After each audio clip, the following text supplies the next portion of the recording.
Hi viewers, welcome to our channel. ప్రస్తుతం మనతో పాటు senior journalist Damoh Bala sir ఉన్నారు. వారితో మాట్లాడదాం. నమస్కారం సార్. నమస్తే సార్, మనం కేంద్రంలో చూస్తున్నాం, చంద్రబాబు గారు సపోర్ట్ లేకుండా ఎన్డీఏ కూటమి గవర్నమెంట్ ఫామ్ చేయలేని పరిస్థితి అయితే ఉంది. అయితే ఇప్పుడు ఈ నేపథ్యంలో చంద్రబాబు గారు డిమాండ్ చేస్తున్నారు, అక్కడ మంత్రి పదవులు కానివ్వండి, స్పీకర్ కానివ్వండి, ఇటువంటివన్నీ డిమాండ్ చేస్తున్నారు అంటున్నారు. అసలు చంద్రబాబు గారు ఏ డిమాండ్స్ చేశారు, మరి ఇప్పుడు కేంద్రం ఎటువంటి ఇచ్చే ఛాన్స్ ఉందంటారు?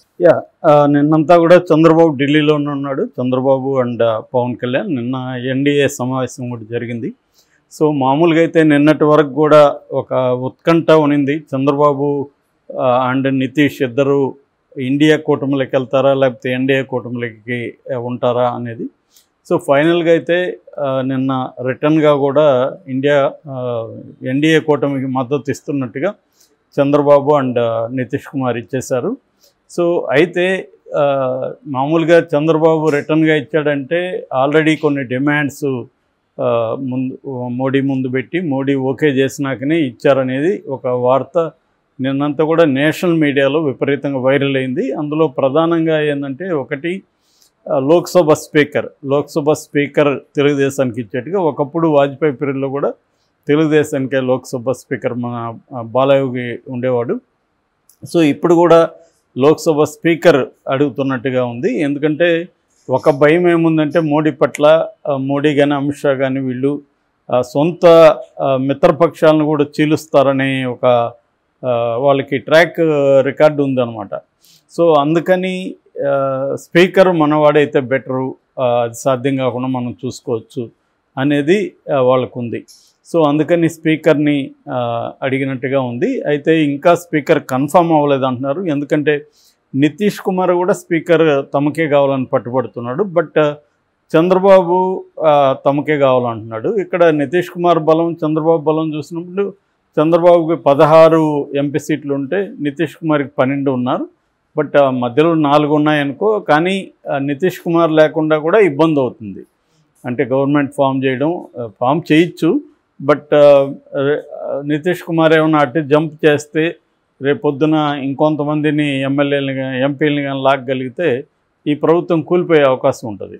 సో అందుకని కొద్దిగా ఎడ్జ్ చూసుకొని మోడీ జాగ్రత్త తీసుకుంటున్నట్టుగా అర్థమవుతుంది. సో ఈ నేపథ్యంలో చంద్రబాబుకి మంత్రి పదవులు కొన్ని కీలకమైన శాఖలు డిమాండ్ చేస్తున్నట్టుగా కూడా చెప్తున్నారు. అందులో ప్రధానమైనది ఏంటంటే ఒకటి రోడ్ ట్రాన్స్పోర్ట్, ఒకటి రూరల్ డెవలప్మెంటు, జలశక్తి, తర్వాత education and finance, housing and urban, agriculture and IT. వీటిల్లో ఒక 3 కీలకమైన క్యాబినెట్ పదవులు, ఇంకొక 3 స్టేట్ పదవులు. సో ఈ 2 రకాల పదవుల్ని 3 అడుగుతున్నట్టుగా తెలిసింది. మరి ఎంతకీ వాళ్ళు ఒప్పుకున్నారు అనేది తెలీదు. ఎందుకంటే చంద్రబాబుకున్న ఇప్పుడున్న ప్లాన్ ఏంటంటే ఇక్కడ రాష్ట్రంలో మనకి విభజన అయిపోయిన తర్వాత విభజన హామీలు ఏవి కూడా కేంద్రం నుంచి ఇప్పటివరకు నెరవేర్చలేదు. పోలవరం కంప్లీట్ కాలేదు, తర్వాత ఈ విభజనకు సంబంధించిన బకాయిలు రాలేదు, కడప ఉక్కు రాలేదు, రాజధాని అభివృద్ధి లేదు, ఇలాగా చాలా ఉన్నాయి. సో వీటన్నిటికీ ఫండ్స్ తెచ్చుకోవాలంటే తన మంత్రులే ఆయా శాఖలకు ఉంటే ఈజీగా రాష్ట్రానికి ఫండ్స్ తెచ్చుకోవచ్చు అనేది ఒకటి. రెండవది ప్రత్యేక హోదా ఇప్పటికిప్పుడు డిమాండ్ పెట్టి కత్తి పెట్టి నువ్వు ప్రత్యేక హోదా ఇస్తానే అంటేనే నేను ఇది చేస్తాననే పరిస్థితిలో లేదు. ఎందుకంటే ఇప్పుడు ఇమీడియట్గా ప్రత్యేక హోదా అంటే మళ్ళీ బీహార్ కూడా రెడీగా ఉంది, బీహార్ కూడా నితీష్ కూడా ప్రత్యేక హోదా అడిగే అవకాశం ఉంది.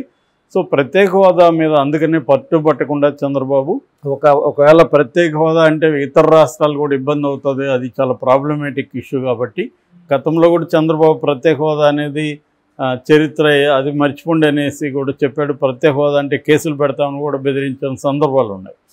అందుకని ఇప్పుడు కూడా ప్రత్యేక హోదా అనేది సర్వమంత్రం లాగా దాన్ని పట్టుకుంటే మోడీ వాళ్ళకి కూడా ఇబ్బంది అవుతుంది, మిగతా రాష్ట్రాల నుంచి demand.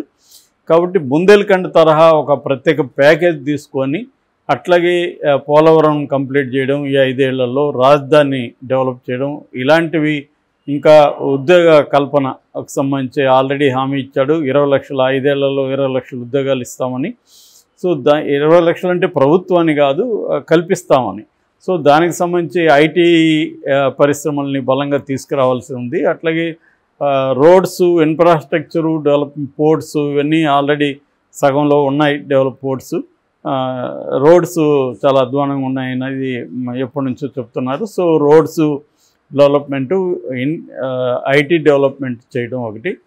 At the same time Chandrababu మీద ఒక ఇంతకుముందు కూడా విమర్శ ఏంటంటే, ఇక్కడ ఎట్లాగా హైదరాబాద్ డెవలప్ చేశారు, మళ్ళీ అమరావతిలోనే అన్ని కాన్సన్ట్రేట్ చేస్తున్నాడు అనేది ఒక తీవ్రమైన విమర్శ.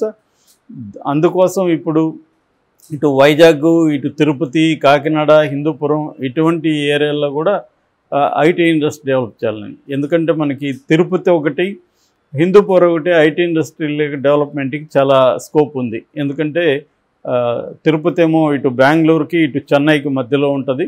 సో రెండింటికి అందుబాటులో ఉంటుంది. ఇటు హిందూపురం ఏమో బెంగళూరు దగ్గరగా ఉంటుంది. సో కాబట్టి అక్కడ ఐటీ ఇండస్ట్రీలు పెట్టచ్చు అనేది ఎప్పటి నుంచో ఉంది. దాన్ని డెవలప్ చేద్దాం అనేది కూడా చంద్రబాబు ప్లాన్. సో ఇది నిజానికి ఒక రకంగా చంద్రబాబుకి ఒక మహర్దశ అని చెప్పచ్చు. మళ్ళీ మహర్దశ. ఇదే నా చివరి ఎన్నికలు అని చెప్పి ఆయన రంగంలోకి దిగారు. సో ఇది ఎవరు ఆయన కూడా ఊహించుండరు. అంటే ఇక్కడ గెలుపు ఊహించుండొచ్చేమో కానీ కేంద్రంలో తన పరిస్థితి ఎలా అవుతుంది, కేంద్రం ఒక రకంగా మళ్ళీ నేను చక్రం తిప్పగలుగుతాను అనేది ఆయన ఊహించుండ్రు. నిజానికి ఈ అవకాశాన్ని కానీ ఆయన బాగా ఉపయోగించుకుంటే ఆంధ్ర రాష్ట్రం చాలా అభివృద్ధికి స్కోప్ ఉంది. సో ఆయన కానీ అభివృద్ధి చేయగలిగితే ఖచ్చితంగా ఆయన స్థానం సుస్థిరం అయిపోతుంది ఆంధ్రప్రదేశ్ చరిత్రలో. ఎందుకంటే రెండోసారి మళ్ళీ ఆంధ్రప్రదేశ్ ఏర్పడినాక రెండోసారి ముఖ్యమంత్రి అవుతున్నారు. సో లక్కీగా ఆయనకి కేంద్రంలో చక్రం తిప్పే అవకాశం దొరికింది. కాబట్టి కేంద్రం నుంచి ఇప్పటివరకు ఏంటంటే జగన్ అవన్నీ తెచ్చుకోలేకపోయాడు. ఏదో కొసరు అప్పుడప్పుడు విధించేవాళ్ళు, ఏ పనులు చేయలేదు. దాన్ని విశాఖ ఉక్కును కూడా ప్రైవేట్ పరం మేము ఆపుతామని ఎక్కడా అనలేదు. సో దీన్నంతా కూడా ఇప్పుడు ఇవన్నీ చేయాలంటే స్టెప్ బై స్టెప్ ప్లాన్ చేసుకుంటూ రావాలి. ఒకేసారి ఇప్పుడు ప్రెజర్ పెడితే అక్కడ ఇండియా కూటమి రెడీగా ఉంది. కాబట్టి ఈ టైంలో మనం మోడీని బ్లాక్మెయిల్ చేయడం ఇంకోటి చేయకూడదు, మెల్లమెల్లగా మనం చేసుకుందాం అనేది చంద్రబాబు ప్లాన్గా కనబడుతుంది. అయితే ఇంకొక లక్ ఏంటంటే ఇండియా కూటమి డిక్లేర్ చేసేసింది, మేము ప్రతిపక్షంలోనే ఉంటాం, మేము ప్రభుత్వ ఏర్పాటుకి ప్రయత్నించట్లేదు అని కూడా డిక్లేర్ చేసింది నిన్న వాళ్ళ మీటింగు. మామూలుగా అయితే నిన్నటి వరకు ఆ టెన్షన్ కూడా ఉంది. ఎందుకంటే మామూలుగా అయితే ఇది ప్రీపోల్ అలయన్స్ కాబట్టి 296 ఉన్నాయి కాబట్టి కంఫర్టబుల్గా మ్యాజిక్ ఫిగర్ని దాటేసింది ఎన్డీఏ. కానీ వాళ్ళకి ఒక భయం ఎందుకు ఉండిందంటే ఇండియా కూటమి ఎక్కడ చంద్రబాబుని ఇటు నితీష్ కుమార్ని లాక్కుంటారని. ఎందుకంటే వీళ్ళిద్దరికీ గతంలో యూటర్న్లు తీసుకున్న చరిత్ర ఇద్దరికీ ఉంది. నితీష్ కుమార్ ఎప్పుడెక్కడ ఉంటాడో ఆయనకే తెలియదు. 2013 తర్వాత ఇష్టం వచ్చినట్టుగా జంప్ చేస్తాను.